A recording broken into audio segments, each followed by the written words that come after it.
Hello, my name is Jasmine McDonald. Welcome back to my YouTube channel. If you're new here, I post ballet and fitness related videos every single Tuesday, Thursday, and now Sunday. And if you're also new here, you may as well hit subscribe because you're already here anyways. Today's video is going to be my annual Q&A. I asked you guys on my Instagram to ask me anything, and I'm here to answer, so let's just go straight into it. Okay, so first question, did your partner support your ballet journey? By the way, you're really pretty. Thank you so much. My partner, actually, I met after I was a professional ballerina, so I guess yes, he did support it because he ended up going out with me after the fact. I was also a dancer, so yes, I've always been very lucky with whoever I surround myself with in my life, whether that's family, friends, or relationships. It's always really important to surround yourself with supportive people. Now, me and Steven met actually when I was here, so I was still a ballerina, so I guess that answers your question. Yes, he's very supportive. When did you start to dance? My parents actually put me in dance when I was about 3 or 4. I know my mom can comment and answer this better, but she put me in dance when I was about 3 or 4 years old near the studio that was close to my house, or at the studio that was close to my house, and that's how I got into ballet. How are you so beautiful? And that's my best friend, Kaylee. How are you so beautiful? She's the most amazing and beautiful, kind-hearted, sweet soul. Oh my God. I could talk for days about my best friend, Kaylee, but she's incredible. She's honestly one of the best people in my life, one of the best people I've ever met and have the honor of having in my life. So I love you, Kaylee, if you're watching. Anyways, our company's really toxic.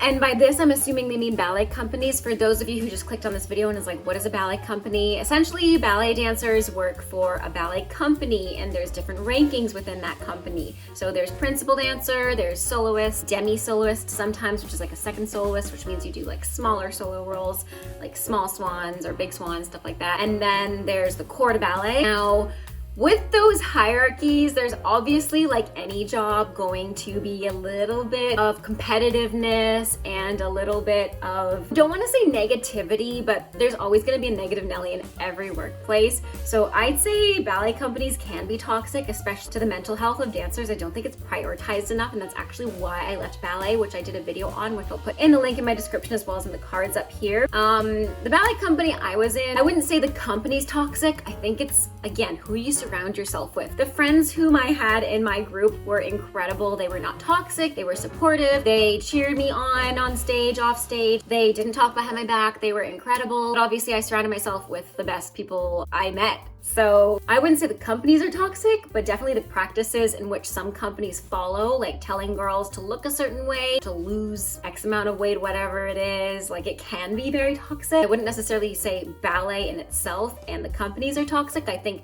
the behavior of some people make it toxic, if that makes sense. I could delve into this more, but essentially yes and no.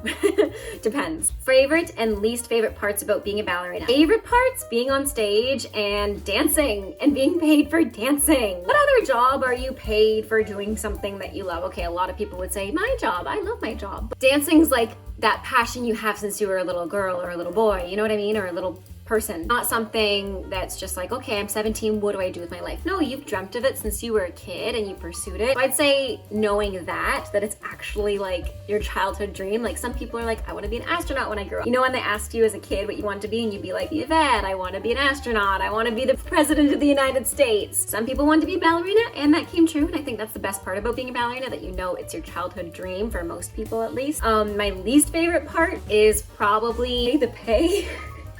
The amount of work that you put in versus the pay that you get back is not reciprocated, and it's not balanced, I would say. It's really difficult to just be a ballet dancer and to live off of that salary. I know some do it and some companies pay them really well, but usually the companies that pay dancers well tend to be in companies where it's located in the city, where the rent costs a lot, so it's all relative. Like where I lived, for example, in Romania, the pay was not really high, and I'll be transparent about it. However, in relation to where I was living, it was pretty good.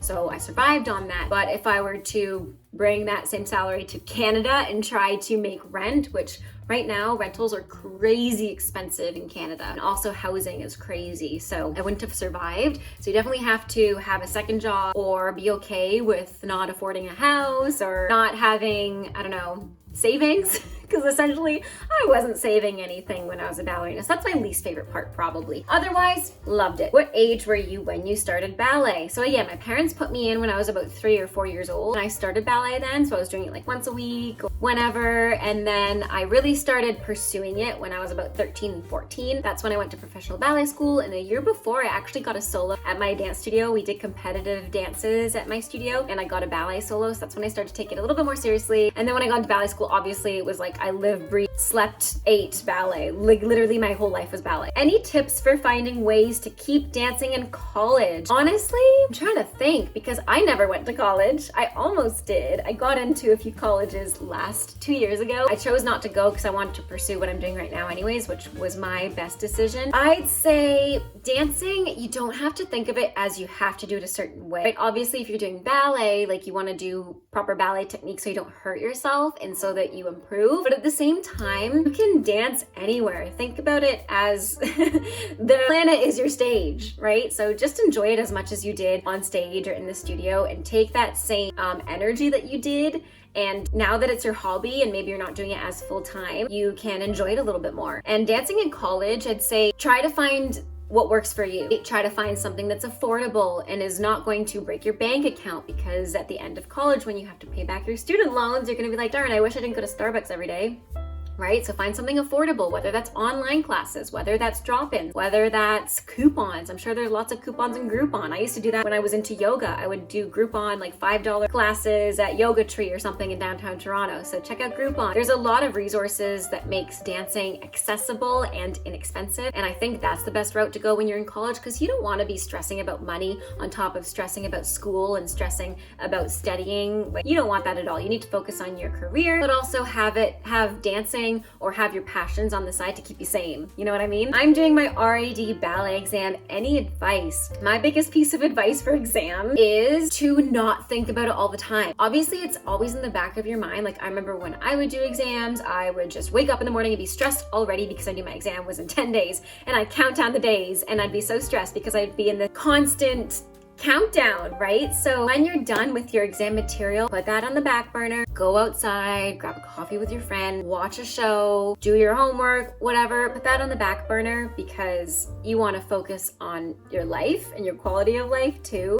versus just stressing over that one thing. So definitely separating stress and anxiety of your exam from your everyday life, because you don't want to carry that into everyday life. I don't know if that made sense. Sorry, I rambled a lot, but essentially try not to think about it 24/7. I know that's easier said than done. But if you're thinking about it a lot and you find you're not falling asleep because you're thinking about all the exam exercises, put on an audiobook, read a book, go outside, distract yourself, literally detach yourself from the stress of your exam. Also, when you go into it, enjoy it. If you stumble and fall, it's not the end of the world. I remember when I was going into my exams, I was so nervous that instead of pulling into a double, I only made it like 1.5, and then I fell out of my pirouette and pointe shoes and I was really embarrassed.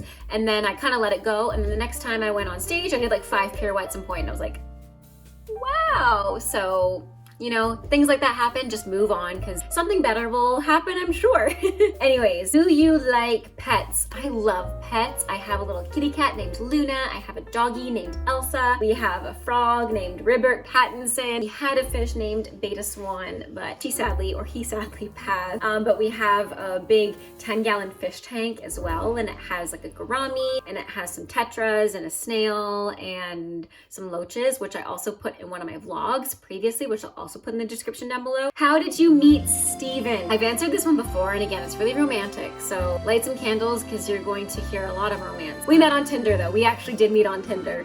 So that's how we met. We met online. Favorite ballerina? Ooh.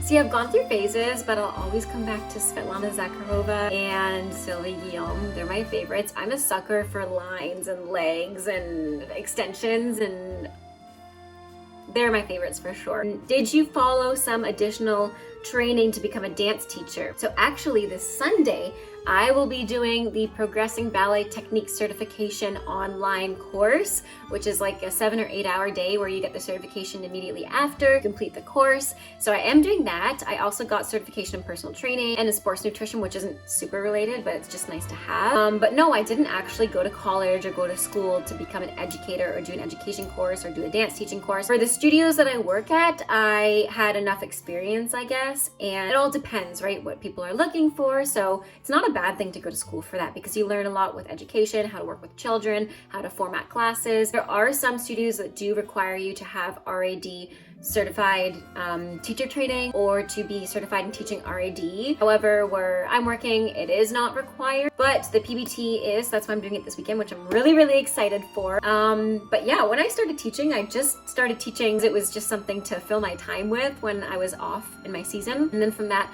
I got to know people. So it's like any job, right? Like networking, getting to know people, filling in for so-and-so. And you build a good rapport with somebody and they see that you work well with kids, you work well with the students, you choreograph or whatever your special skill or talent is, and they recognize that and maybe they need you. That's at least how I got my jobs. So no, I didn't do additional training other than being a professional in the field that I'm specified in, which is obviously ballet. Doing my PBT course this weekend for my work and doing a personal training one, because I think it does help to have a certification. Because I'm not saying, okay, ballerinas can be teachers. No, it's totally different. Not every dancer is going to be the best teacher, and I think everybody should recognize that. It does require a different skill set. It requires being able to manage a class, structure class times or structure lessons and lesson plans. It requires quick thinking on your feet to change exercises or to accommodate different students' levels. So it does require a lot of different skill sets, and I'd love to talk more about my dance teaching and my experience